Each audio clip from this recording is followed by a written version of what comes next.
मेरे ऊपर कम से कम 50 से ऊपर गाना बनाया गया। हालांकि गाना जिन लोगों ने भी बनाया है, मैं उन लोगों को कुछ नहीं कहना चाहता हूं, इसलिए कि जब भी हम लोग कुछ गलत चीजों पे चर्चा करते हैं वो ज्यादा वायरल होता है। को बोले राजा हमार प्रपोजल, अब न होता हमारा से इंतजार, अब न होता हमारा से इंतजार, एहो मनीष पत्रकार, हम बानी रेडी का तू बनब भातर।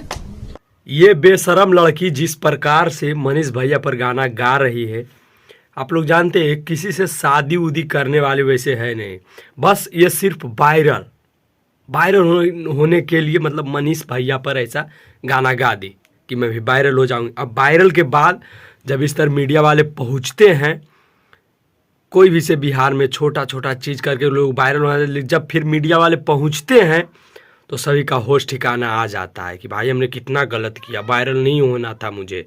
जैसे छोटू आरती वायरल होने के बाद अपना करिश्मा दिखाने लगी कि कैसे कैसे करती है, और फिर वो सोनू एक छोटा सा लड़का, और ये जो लड़की है ये कोई भाई शादी उदी का मैटर ही नहीं है, बस सिर्फ ऐसे ही वायरल होने के लिए कि मनीष भाई वायरल है। एक रिपोर्टर ने पूछा तो उस लड़की ने कहा वो तो मेरे गुरु हैं।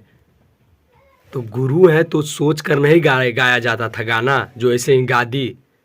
समझ में नहीं आता है कुछ, जो भी मन है वो गा दोगी। मनीष कश्यप इतने अच्छे पत्रकार हैं, फिर भी उन पर कुछ भी गा कर भाई ऐसा मत करो। बहुत सारे लोग उनके खिलाफ में भी हैं, बहुत सारे लोग बस ऐसे व्यू बटोरने के लिए कुछ भी अपने थंबनेल में या वीडियो में बोल रहे हैं। तो ऐसा नहीं होना चाहिए। मनीष भैया इंजीनियरों के लिए या सभी बिहार के जो भी ग्रामीण क्षेत्र के लोग हैं सभी का विकास चाहते हैं, तो उनके लिए कुछ अच्छा करें हम लोग भी, ताकि वो हमारे लिए और अच्छा करें। बस ऐसे हम भी वीडियो बनाते रहते हैं, और जिनका कहेंगे उनका वीडियो बनाएंगे। हमारे चैनल को लाइक और सब्सक्राइब और शेयर करें। जय हिंद।